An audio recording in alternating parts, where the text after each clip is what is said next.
Got my notebook, got my list, got my water, ready to go.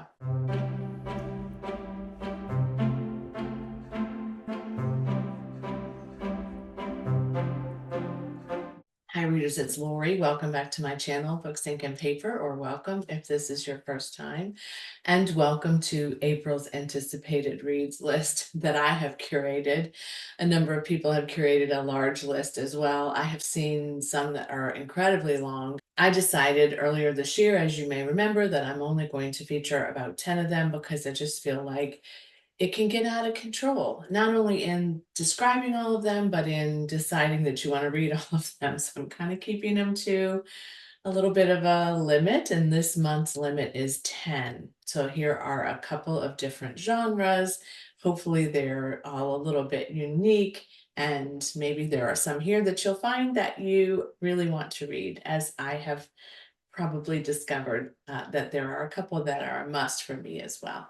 So the first three come out on April 2nd. Let's start with maybe the most anticipated read, and that is Table for Two by Amor Towles.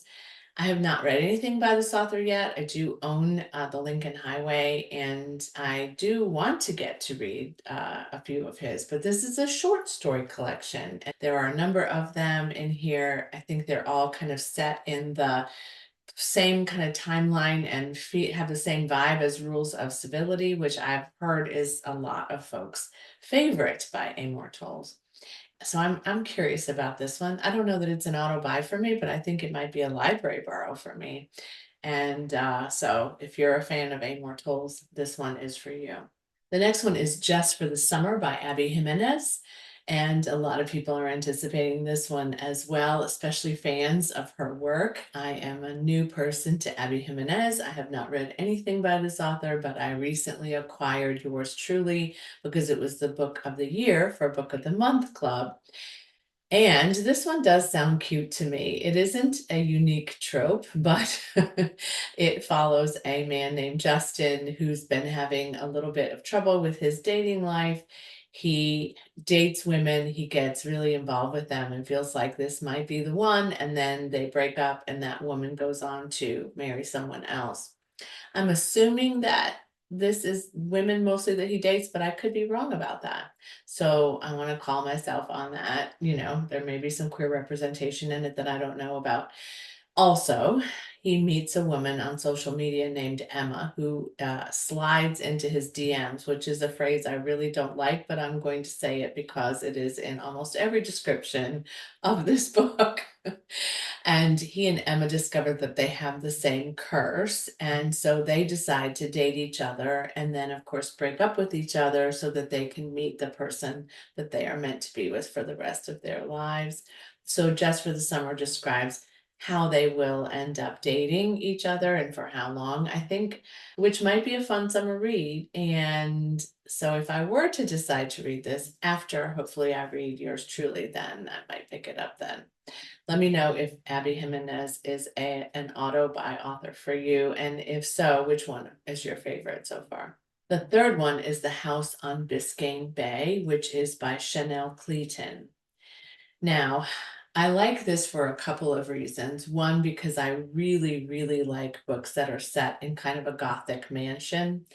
It sounds like it, and lots of people have said that it is very atmospheric. It's set in Miami, which is a place I've been to multiple times in my life, and it's gotten some pretty good buzz so far. Of course, it's just coming out on April 2nd, so only the advanced readers are really rating it. However, this is a dual timeline as well, so it has a bit of historical fiction within it and a bit of a mystery. So it packs quite a punch. It also has a gorgeous cover, and I will say that I am a fan of movies and books that are set in that kind of that beautiful era in Miami where people were developing their wealth and were just showcasing a lot of glamour and glitz. And yeah, I love that Miami feel and that time. And I think that this is the first part of it anyway, is set in that time.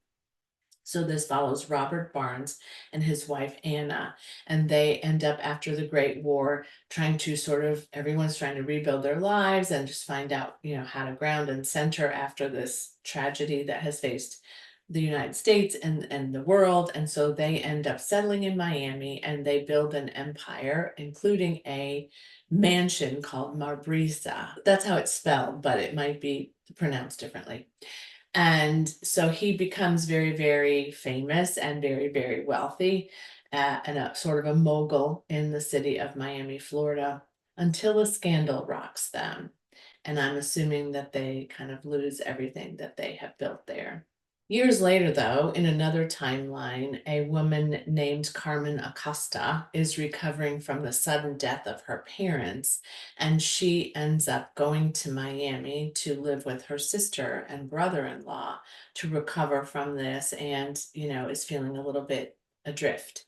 And her sister and brother-in-law live in a mansion called Marisa.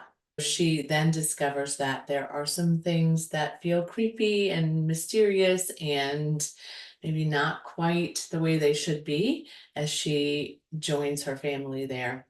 It just sounds fantastic. Chanel Clayton grew up with Cuban parents who had immigrated to the United States, to Miami, and so she grew up in South Florida. And I think that this is just a really good representation of a period in time where a lot of people ended up in Miami and how they built their lives there, and hopefully most of them sustained them there, but not everyone did. I actually have a lot of friends who live and who are Cuban who live in Miami and who immigrated there, or their parents immigrated there and they ended up there too. So it's just a story that really kind of connects me back to some of my time in Florida, even though I didn't live in South Florida, and to some of the stories that I've learned from my friends over the years, and just other books that I've really enjoyed about Gothic mansions and a little bit of creepy mysteriousness there too. So sounds really like something I probably will pick up. On April 9th, The Twilight Garden by Sarah Nisha Adams is released, and this was already released in England. So some of you may have already read this, but it is released here in the US on April 9th. And I have another book by Sarah Nisha Adams called no, not the Twilight, called The Reading List, that I haven't gotten to. It's on my Kindle, but more about my Kindle later. Nevertheless, this one really appeals to me because it is about two houses on Eastbourne Road where there's a neglected community garden. And it was a sanctuary for a lot of people, and people were cultivating it and spending a lot of time there, and then it was closed. But the neighbors in this community now are discovering that this is something that they really want to rectify, and they start to come out to be a part of this community that will revive and restore this garden. And so it sounds like it is a coming together of a group of people at a time where they need each other and they become friends, and things progress, and beauty is, found in gardens. So it sounds like a perfect book for me to read in spring. I did not put this forward in my spring pile of possibilities yet because I didn't want to spoil my anticipated reads, but I like this one. I love this cover. And while I don't know if this is an author for me, I am thinking this is one that I'm going to get to, and probably very soon. Okay, this one, April 11th, one of my favorite authors, a series that I love and that I am slowly making my way through, and that is Close to Death, which is book 5 of the Hawthorne and Horowitz series by Anthony Horowitz. And this is a book that I've talked about before, a series that follows a real life author and screenwriter who writes a number of shows that are on PBS that I have watched for a long, long time. So he's not only one of my favorite screenplay writers, but he's also now one of my favorite mystery writers as well. So Close to Death follows through this relationship that Anthony Horowitz has with a Detective Hawthorne, whom there is some challenge between the two of them. I don't want to say a whole lot about the series and the development of those characters, because if you decide to start at book 1, and I think it's a good idea just because it gives you the trajectory of their relationship. Then you will kind of understand where they were then and where they are now. But this one is a gruesome murder in an idyllic community, gated community in which suspects abound. So it sounds like, I mean, our community isn't gated, but it sounds like a great neighborhood murder mystery to me. Riverside Close, picture perfect community. 6 exclusive and attractive houses are tucked far away from the noise and the grime of city life, allowing the residents to enjoy beautiful gardens, pleasant birdsong, and tranquility from behind the security of a locked gate. So again, another possible spring read for me, absolutely, but not this spring because I have to get through book 3 and 4 before I can get to book 5. I have both of them. I just need to get to them. So this is going to be one that a lot of people are anticipating. You can, though, pick them up at any point. You don't have to read them in order. They are all individually crafted with a different story, a different murder, a different place, a different experience. So, all right, on April 23rd, there are a number of releases coming out, but the first one we're going to talk about today is called A Game of Lies by Claire McIntosh. I brought forward her memoir last month, so this month I thought I would feature this one. I really do like this author. This is the second in the DC Morgan detective series, and the first one is called The Last Party, I think. But A Game of Lies is a thriller, mystery, crime fiction. 7 reality show contestants have no idea what they've signed up for, and they're stranded in the Welsh mountains. So here's why I love this, because we are immersed in, and I'm going to tell you more about this in my book chat, life chat. We are immersed in a series called The Traitors. And there's an American version of it, there's a UK version of it, there's an Australian version of it. We have currently watched everything except the Australian version, which we are flying through as well. This one sounds a lot like The Traitors. Okay, so these folks are stranded in the Welsh mountains, and there are 7 reality show contestants that are signing up for a game show or a game reality show where they each have a secret, and if one of the other players can guess the truth, then they will not just be eliminated, but they will be exposed for whatever the secret is that they are holding, and they can't get away. They're in a closed, isolated place. You know, I love a closed circle, isolated mysteries so much. So then, of course, somebody gets murdered, and I just cannot wait. I'm wondering if I can read this one as a standalone without having read The Last Party. Let me know if that's true. I also entered a Goodreads giveaway to receive a copy of this, but this is a must for me. I just don't know that I'm going to get to it right away. Another one on the 23rd is Darling Girls by Sally Hepworth. I have read something by Sally Hepworth, and this one is an advanced reader copy that I received last year, and I want to try to read it before the 23rd when it's released, and I am currently reading it now on my Kindle, so I have high hopes. So Jessica, Nora, and Alicia are contacted one by one in the beginning of this novel by a detective who is investigating a murder. Then the backstory about Jessica, Nora, and Alicia is that they were foster children that went to live with a woman named Miss Fairchild. And everyone thought Miss Fairchild was such a loving, wonderful person because she was taking care of all of these children who had no permanent homes. But Miss Fairchild had some things that she was doing that weren't necessarily good for children. And so this unravels in this like thriller mystery that Sally Hepworth has written, and I'm all in so far.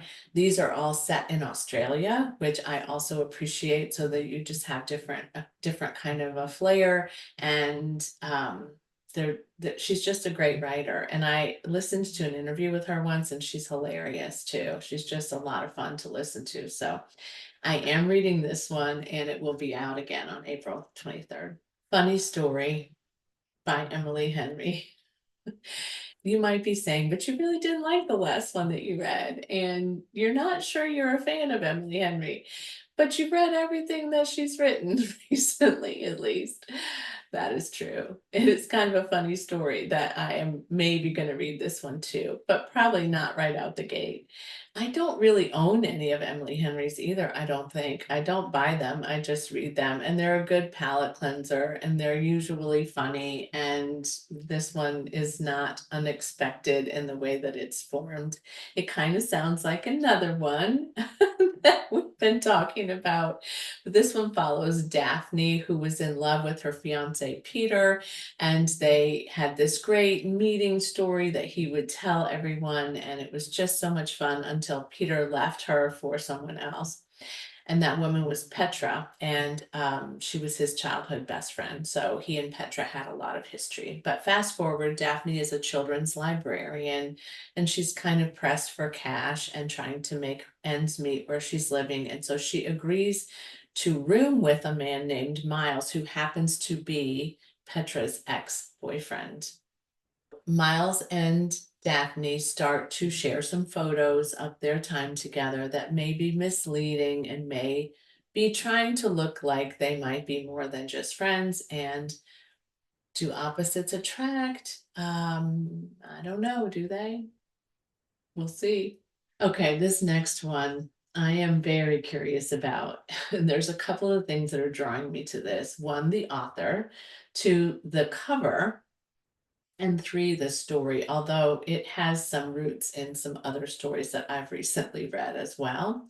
But this one is called The Paris Novel, and it's by Ruth Reichel. Now, you may have said to yourself just now, but doesn't Ruth Reichel write books about food and cooking and nonfiction? And yes, indeed, she does. But she also writes novels as well. And so this one is set in the 1980s in Paris, and it's being called a heartfelt novel for reasons that will become aware to you in just a moment as I tell you about it. Stella's mother passes away, and when she dies, she leaves Stella a one-way ticket and a note that says, "Go to Paris." So she does go to Paris. She takes some time off. Her employer encourages her to do that, and she takes off. But she starts out by living kind of very frugally and feeling a little disconnected from what maybe other people's experiences of Paris are. So she's really kind of staying within herself. And then one day she goes to a store and she buys a beautiful dress. I think it's a Dior, which is why it reminds me of Mrs. Harris Goes to Paris. But she ends up starting to expand herself a little bit more and live a little bit more decadently while she's there. She then discovers Shakespeare and Company, which is a beautiful bookstore, and she begins to uncover a mystery, which encourages her to just kind of get immersed in this entire city and the history of it. And it just sounds great to me. The last one that comes out on April 30th is called The Demon of Unrest, a saga of hubris, heartbreak, and heroism at the dawn of the Civil War, written by Eric Larson. You know, I have collected a lot of Eric Larson's before today, and I'm not so great at reading them all, but I love this period of time. So this follows the time period where Abraham Lincoln is elected and the first guns are fired at Fort Sumter, and how this all happens, the tight race to become president, the crisis that divided our nation. Is it a difficult read? I'm sure. Is it difficult just because our nation is so divided right now? Even more so? Yes, probably true. But I also do think that Eric Larson does a great job of researching. And in fact, a lot of people think that his books are really super heavy in the research. And I would say that that is true at times. But if you are interested in the story that unfolds, the true story that unfolds in his case, I think you will be able to stay connected to it. And so yeah, I'm in for it. Historical, political, my favorite president for most of my life because I grew up near the Springfield, and we went there all the time. And I really have been fascinated with the Civil War since I was a really young child, because my sisters were as well fascinated by it. My mom and dad were, and they took me to see Gone with the Wind when I was very, very young. And so I just remember sort of always being centered around this thing that happened that, yeah, I was just fascinated by. Okay, so those are the titles that I am pressing into your hands and maybe into your library to see if they might be right for you. Let me know if you are also anticipating any of these. Let me know what you are anticipating. Like I said, there's so many coming out in April. It's really hard to narrow them down, but these did seem to be the ones that for me were most likely that I would pick up within the next few months or by the end of the year. So yeah, let's just see what we're reading, what we all like, and let me know what you think about this list. As always, readers, happy reading. Bye.